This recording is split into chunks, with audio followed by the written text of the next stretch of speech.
जय हिंद स्टूडेंट्स। इस वीडियो के अंदर मैं 12.2 एक्सरसाइज के क्वेश्चंस को एक के बाद एक डिस्कस करूंगा, क्योंकि मैंने ये एक्सरसाइज आपको पिछले वीडियो के अंदर में होमवर्क दिया था। ठीक है, तो अभी फर्स्ट क्वेश्चन मैं पढ़ रहा हूँ आपके लिए। क्वेश्चन है, a park is in the shape of a quadrilateral ABCD has angle C is equals to 90 degree. एक पार्क है जिसका नाम ABCD है, मतलब वो क्वाड्रिलैटरल शेप का है और इस तरह से है कि उसका एक एंगल 90 डिग्री का है।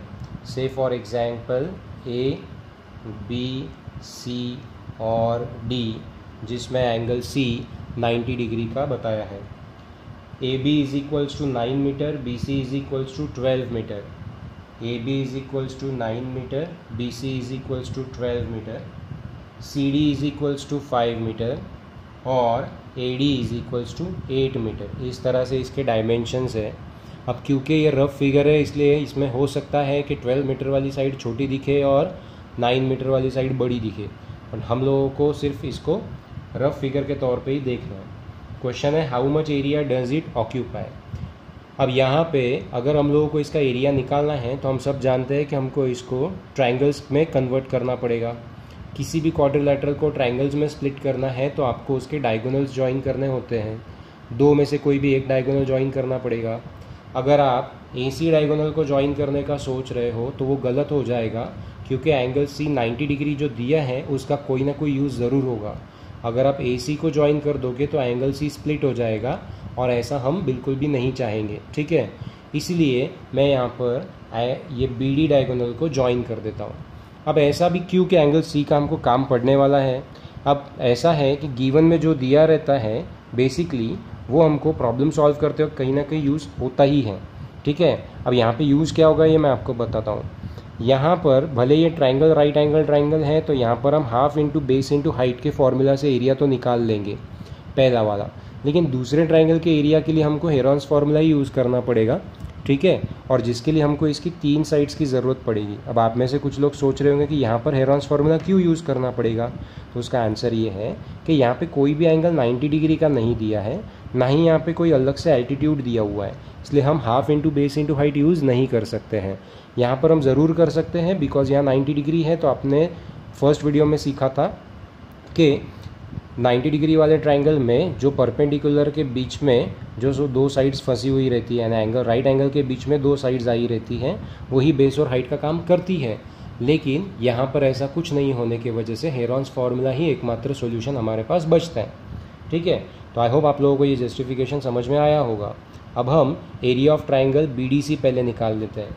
तो यहाँ पर आप बोलोगे, अब बाकी फिगर तो उसने एक्सप्लेन करके दी है, मतलब एक्सप्लेनेशन वाला पार्ट यहाँ पे हमको नहीं रहेगा, डायरेक्ट हम लिखेंगे सॉल्यूशन। हम बोलेंगे in triangle BCD angle C is equals to 90 degree. यहाँ पे आप बोलोगे given, therefore area of triangle BCD will be equal to half into base into height which will be equal to half into BC into CD। आप किसी को भी base और height consider कर सकते हो। तो इज इक्वल टू में मैं यहाँ वैल्यू पुट करूँगा, हाफ इंटू BC रहेगा 12 और हाइट रहेगा CD 5 is equals to half of 12 is 6 5 is 30। तो 30 सेंटीमीटर स्क्वायर का एरिया आ जाता है ट्रायंगल BCD का। इसको आप 1 बोल दोगे। अब हम BD निकालना चाहेंगे। BD निकालने के लिए हमको फिर से यहाँ पे पाइथागोरस थ्योरम यूज़ करना पड़ेगा। पाइथागोरस थ्योरम के लिए बेसिक रहेगा रिक्वायरमेंट कि राइट एंगल होना चाहिए, जो हम ऑलरेडी यहाँ मेंशन कर चुके हैं, तो डबल से लिखने की ज़रूरत नहीं है। अब यहाँ हम बोलेंगे अगेन बाय पाइथागोरस थ्योरम, जिसका शॉर्ट फॉर्म मैं PGT लिखता हूँ। ठीक है, बाय पाइथागोरस थ्योरम हाइपोटेनियस यहाँ पे बनता है BD, तो हम लिखेंगे BD square is equals to remaining 2 sides के स्क्वायर का एडिशन, यानी CD square plus BC square. ठीक है, तो यहाँ पर वैल्यूज़ पुट करते हैं CD का, तो CD यहाँ पे आ जाता है 5 का स्क्वायर प्लस BC आ जाता है 12 का स्क्वायर, 5 का square 25 plus 144 is equals to 169, जो कि BD स्क्वायर आ रहा है। हमको लेकिन बी डी चाहिए, तो हमको स्क्वायर रूट लेना पड़ेगा बी डी स्क्वायर का और 169 का। तो 169 का स्क्वायर रूट आ जाता है 13 सेंटीमीटर। इस तरह से अब मेरे पास में 1, 2 और ये तीनों भी साइड्स अवेलेबल हो जाती है। तो अब मैं हेरॉन्स फार्मूला वहाँ आसानी से लगा सकता हूँ। ठीक है, यहाँ पर हेरॉन्स फार्मूला लगाते हैं। मैं शॉर्ट में लिखता हूँ सो दैट प्रॉब्लम ज़्यादा लंबा ना हो, और आपको अभी सारी चीज़ें डेफिनेटली आ गई होगी ऐसा मैं समझता हूँ। ठीक है, तो मैं यहाँ पे लिख रहा हूँ पहले perimeter of triangle A B D, वो रहेगा आपका a plus B plus C. आपको पहले एक्सप्लेन करते वक्त लिखना पड़ेगा a क्या है, b क्या है, c क्या है। यहाँ मैं नहीं लिख रहा हूँ, जानबूझकर नहीं लिख रहा हूँ ताकि वीडियो का लेंथ ज़्यादा बड़ा ना हो।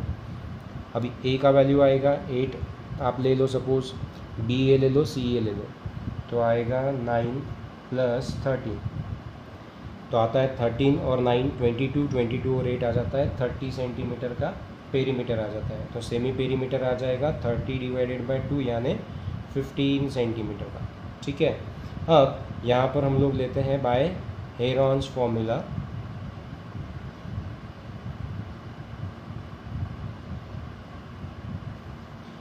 क्या आएगा, area of triangle A B D is equals to under root S into S minus A S minus B into S minus C. तो यहाँ पे s का वैल्यू आ जाता है आपका 15 सेंटीमीटर, तो 15 माइनस 8, 15 माइनस 9 और 15 माइनस 13। सॉल्व करते हैं इसको, 15 वैसा ही रहेगा, 15 माइनस 8 आ जाएगा 7, 15 माइनस 9 आ जाएगा 6, 15 माइनस 13 आ जाएगा 2। ठीक है, अब यहाँ पर हम इसको स्प्लिट करते हैं। अंडर रूट 15 को 5 इंटू 3 लिखेंगे, 7 को कुछ नहीं कर सकते हैं। ठीक है, उसके बाद 6 के फैक्टर्स आएंगे 3 मल्टीप्लाइड बाई 2 और ये 2 एज इट इज़। अब देखते हैं बाहर क्या क्या आता है। यहाँ पर 2 बाहर आएगा, उसके बाद में 3 बाहर आएगा और 5 और 7 एक एक अंदर बचेंगे तो मल्टीप्लाई होके 35 बन जाएगा। तो ये आएगा 6 अंडर रूट 35 सेंटीमीटर स्क्वायर। ये आ गया आपका ट्राइंगल ए बी डी का एरिया, जिसको हम नंबर 2 बोलेंगे। अब हमको 1 और 2 को ऐड करके टोटल एरिया ऑफ क्वाड्रिलेटरल निकालना है। तो यहाँ जगह अवेलेबल है, मैं यहाँ पे लिखता हूँ। ठीक है, अब आप लिखोगे therefore area of quadrilateral A B C D is equals to area of triangle B C D plus area of triangle A B D. ठीक है, तो यहाँ पे आएगा 1 प्लस 2, वैल्यू 1 प्लस 2 में आती है आपकी 30 और 6 root 35, 30 plus 6 root 35 centimetre square. अब आप यहाँ पर देख रहे हो कि एक जो नंबर है इसको इरेशनल नंबर कहते हैं। ये आप फर्स्ट लेसन में सीखोगे, जो नंबर सिस्टम वाला लेसन है। अभी के लिए आपको इतना याद रखना है कि जिसका स्क्वायर रूट निकलता नहीं है उसको हम इरेशनल नंबर कहते हैं। तो ये इरेशनल नंबर है, ये रैशनल नंबर है।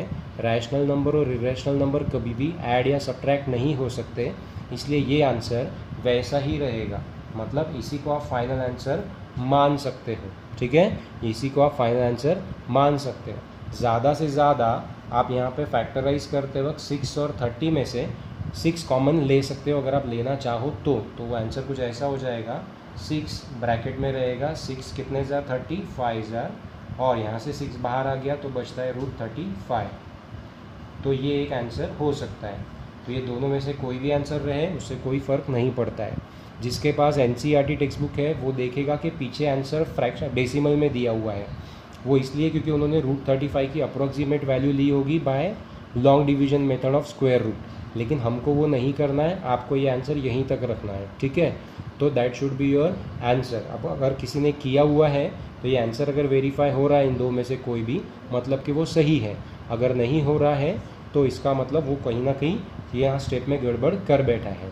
कुछ लोग ये बोलेंगे कि सर हम यहाँ तक आ चुके थे, उसके बाद यहाँ तक भी आ चुके थे, लेकिन अब इसके आगे क्या सॉल्व करना है ये हमको नहीं समझ रहा था, तो उसके आगे फिर आपको ये सॉल्व करना पड़ेगा। ठीक है, तो प्रॉब्लम को ध्यान से देख लीजिए, हो सके तो एक बार फिर से इसको सॉल्व करके देखिए। ठीक है, तब तक के अब अगले वीडियो में हम लोग जा रहे हैं जहाँ पे मैं आपको प्रॉब्लम नंबर 2 समझा होगा। ठीक है, तब तक के लिए गुड बाय।